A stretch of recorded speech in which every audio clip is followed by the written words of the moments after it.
नमस्कार, आप देख रहे हैं न्यूज नेशन का डिजिटल प्लेटफॉर्म और मैं हूं आपके साथ सचिन दुबे।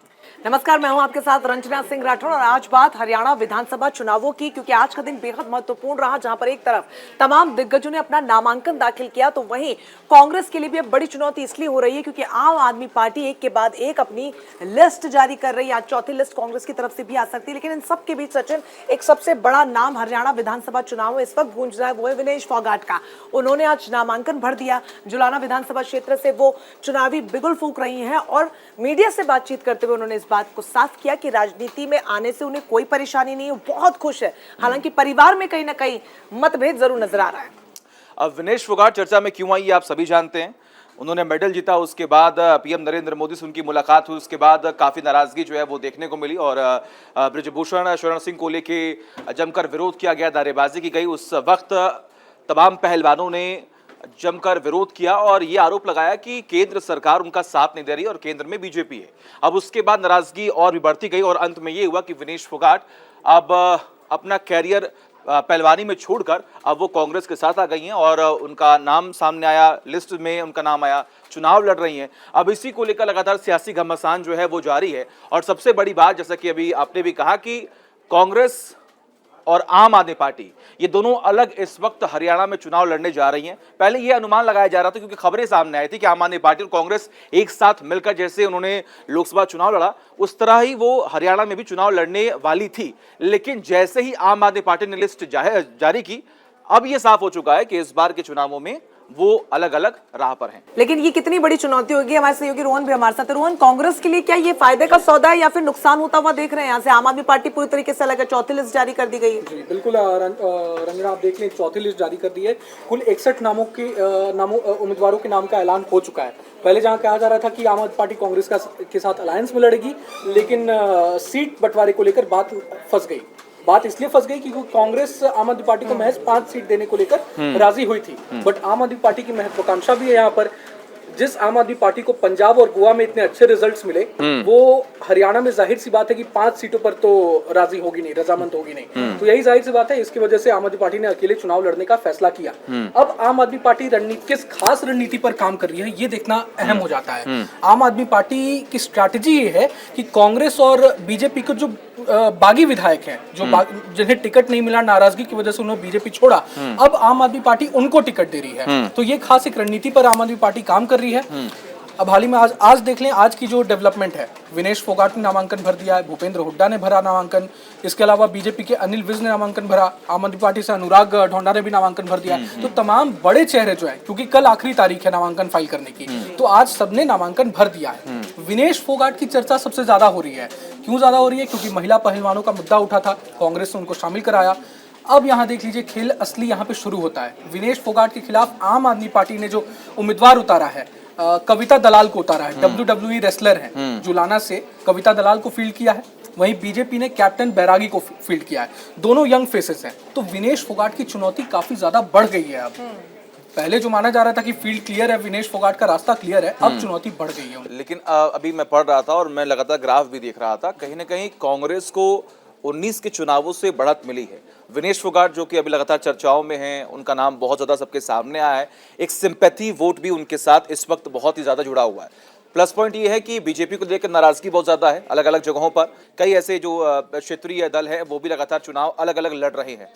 इससे वोट कहीं ना कहीं कटेगा और जैसा कि आप कह रहे हैं कि विनेश फोगाट को नुकसान भी अधिकतर हो सकता है। वहां पर ये जो कांग्रेस का जो अब तक वोट शेयर बढ़ा है और जो विनेश फोगाट का सिंपैथी वोट है, शायद ये काम नहीं आएगा। बिल्कुल, छोटे दल तो तमाम हैं ही, लेकिन यहाँ तमाम बीजेपी आप और बीजेपी आप और कांग्रेस, लड़ाई इन तीनों के ही बीच है। रंजना, आप खासकर हरियाणा को लेकर जो पॉलिटिकल एक्सपर्ट्स भी जो हैं वो भी कह रहे हैं कि कांग्रेस के लिए इस बार रास्ता आसान दिख रहा है। कहीं ना कहीं मिनिमम जो आकलन किया जा रहा है सीटों का, उसमें भी कहा जा रहा है कि कांग्रेस 50 सीटें तो आराम से जीत रही है, ये कहा जा रहा है। मतलब लेकिन देखिए कितना टफ होता है।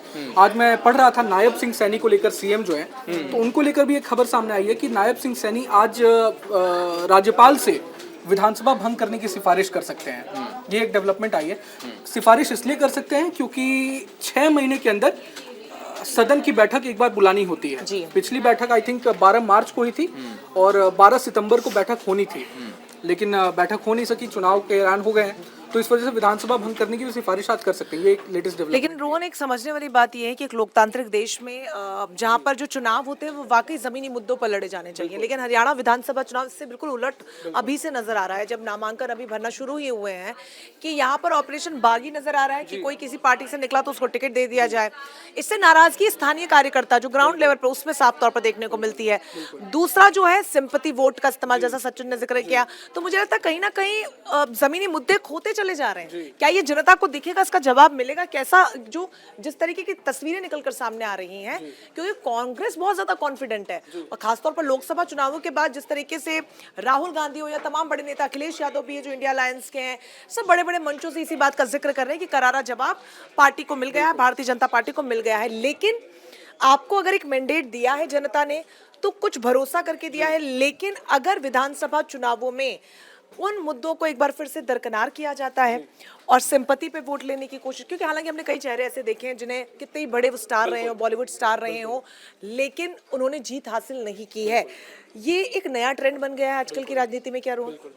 आप देख लें, लोकसभा चुनाव की आप बात कर लें, हाल ही में संपन्न हुए हैं, तो उसमें बेरोजगारी, रोजगार, आरक्षण और जातिगत जनगणना, इन मुद्दों के सहारे विपक्ष काफी मजबूत हुआ। आज इंडिया अलायंस इतनी स्ट्रांग है इन्हीं मुद्दों की वजह से, और यही वजह है कि अब जम्मू कश्मीर और हरियाणा के जो इलेक्शंस हो रहे हैं, जम्मू कश्मीर में जहां राष्ट्रवाद का मुद्दा काफी जोर शोर से उठाया जा रहा है, तो हरियाणा में महिला पहलवानों के साथ का मुद्दा, अग्निवीर का मुद्दा, तो ये जोर शोर से विपक्ष उठा रही है। इसका फायदा भी इसीलिए माना जा रहा है कि विपक्ष को मिल सकता है। विनेश फोगाट और बजरंग पुनिया को कांग्रेस ने इसीलिए फील्ड किया है मैदान में, और अब देख लें विनेश फोगाट की चुनौती कितनी बढ़ जाती है। हालांकि जिस जुलाना सीट से विनेश फोगाट को फील्ड किया है वो उनका ससुराल है, तो उनके लिए गेम इजी हो जाता है। हालांकि मैं ये मतलब मुझे लगता है कि कहीं ना कहीं सेफ गोल किया है कांग्रेस ने, तो उन्हें भरोसा नहीं था, मतलब सेफ गोल, क्योंकि जब मुद्दा ही इतना बड़ा, जैसे जिक्र आप कर रहे हैं कि महिला पहलवानों का मुद्दा है, सामने वाली पार्टी ने तो उतारा ही इसलिए क्योंकि उन्हें ईंट का जवाब पत्थर से देना था, लेकिन आपने बहुत सेफ सीट चूज करी है, मतलब कहीं ना कहीं डाउट आपको भी है। देखिए, कांग्रेस की कोशिश यही है कि अब इतने बड़े फेस को उतार रहे हैं, तो कहीं ना कहीं उससे जिता कर ही फील्डिंग पूरी करके कोई भी पार्टी करेगी, तो जीत इंपॉर्टेंट है। किसी भी सीट से आप उतारें, सेफ सीट है उनके लिए, जाहिर सी बात है अपने गढ़ में उतारना और ज्यादा अच्छी बात होती है, ताकि जीत निश्चित हो सके, तो यही बात है मेनली। लेकिन जिस तरह से आपने बागी उम्मीदवारों का जिक्र किया, कल ही आम आदमी पार्टी ने तीसरी लिस्ट जो जारी की थी और दूसरी लिस्ट जो जारी की थी, उसमें बीजेपी और कांग्रेस के तमाम बागी नेताओं को उसने टिकट दिया है। आप देख लें, पूर्व मंत्री प्रोफेसर छत्रपाल सिंह एक ही दिन पहले बीजेपी छोड़कर आप में शामिल हुए थे, उनको टिकट दिया है। फरीदाबाद से उम्मीदवार प्रमेश मेहता मई 2022 में बीजेपी छोड़कर आप में शामिल हुए थे, उनको भी टिकट दिया। थानेसर से उम्मीदवार कृष्ण बजाज, बावल से उम्मीदवार जवाहर लाल, ये सब बीजेपी लगभग मेरे ख्याल से 15 से 20 वो नाम है जो कि पहले बीजेपी में थे और अब वो कांग्रेस और आम आदमी पार्टी में छिटक कर आ गए हैं। लेकिन अभी देखिए, हम लोग जैसे विनेश फोगाट का जिक्र हो रहा था, ऐसे और भी तमाम खिलाड़ी हैं जिनको चुनाव लड़ाया गया, लेकिन मेरे ख्याल से एक ही नाम है संदीप सिंह, जो कि पहले हरियाणा में मंत्री रहे हैं, वही जीत पाए थे। इसके अलावा और भी कई सारे नाम है, विजेंद्र हो गए, इसके अलावा और भी तमाम बड़े चेहरे, लेकिन वो लोग चुनाव जीत नहीं पाए। तो मुश्किलें तो इस बार लगातार बढ़ने वाली, लेकिन जैसा कि आप कह रहे थे कि बीजेपी को भी इस बार आसान नहीं है ये जो विधानसभा चुनाव है। लगातार इनके वोट शेयर जो है वो गिरते गए हैं। लोकसभा चुनाव में हमने देख ही लिया है, और एक बात इस चुनावों में कही जा रही है लोकसभा चुनाव के बाद कि धर्म और जाति के बीच जो ये चुनावी जंग हो रही है, इसमें जाति जीत रही है, धर्म नहीं जीत रहा है। और हरियाणा में जाति जनगणना को लेकर और जाति को लेकर ही लगातार पूरा जो खेल है ना, वो रचा गया है। और सबसे महत्वपूर्ण तो ये समझना सचिन कि विरोधियों से तो तब आप जीतेंगे जब आपके अंदर खाने स्थिति बिल्कुल साफ होगी। अभी विधानसभा चुनाव के कुछ ही महीने पहले हमने देखा पिछले साल जिस तरह की उठापटक भारतीय जनता पार्टी के बीच में देखने को मिली, मुख्यमंत्री को एकदम से रातों रात बदल दिया जाता है, तो समझिए कि अंदर कितनी कमोवेश परिस्थितियां जो है वो मुश्किलातों से भरी हुई हैं। ऐसे में वापस से पार्टी का खड़ा होना और ऐसे दिखाना कि सब कुछ ठीक है, लेकिन जनता कहीं ना कहीं मैसेजिंग समझ पा रही है। ऐसे में अब भारतीय जनता पार्टी के लिए यहाँ से जो चुनौती है वो डबल हो जाती है। पहले तो आप अपने आप को संभालिए और फिर सब मिलकर सामने वाले को संभालिए। जी रंजना, आप देख लें, हरियाणा ही नहीं, जम्मू कश्मीर में भी देख लीजिए, आपसी कलह जो बीजेपी में वो हमेशा बढ़ती ही जा रही है धीरे धीरे। लोकसभा चुनाव के बाद जम्मू कश्मीर में भी हमने देखा कि मतलब जितने पुराने नेता थे, सिटिंग एमएलए जो थे उस समय के 2014 के, उनको टिकट नहीं दिया गया। पूर्व डिप्टी सीएम थे, उनको भी टिकट नहीं दिया गया। हरियाणा में भी सेम चीज हुआ, हमने देखा कि जितने सिटिंग एमएलए थे लास्ट इलेक्शंस में, तो उनको टिकट नहीं दिया गया। यही वजह है, नाराजगी कहीं ना कहीं जाहिर तौर पर बाहर हमें देखने को मिली और आम आदमी पार्टी उसका फायदा उठा रही है। बिल्कुल, बहरहाल ये हम आप पर छोड़ के चलते हैं कि आप इसको लेकर क्या सोचते हैं। क्या वाकई में एक लोकतांत्रिक देश में जब चुनाव हो और आपका नेता आपके बीच में पहुंचे तो वो आपकी बात करे, ना कि जिस तरीके की राजनीति देखने को मिलती है और आपदा में अवसर खंगाला जाता है और फूट डालो राज करो की जो राजनीति है वो कम से कम नहीं होनी चाहिए। क्योंकि जनता अगर आपको वोट देकर उस कुर्सी पर बिठाती है तो ये आपकी जिम्मेदारी है कि आप उनकी बात करें, उनके मुद्दों को सुलझाएं। आप कमेंट बॉक्स करके अपनी प्रतिक्रिया जरूर दीजिएगा। फिलहाल इस डिजिटल लाइव में बस इतना ही। तमाम बड़ी खबरों के लिए न्यूज नेशन के साथ जुड़े रहिए। नमस्कार।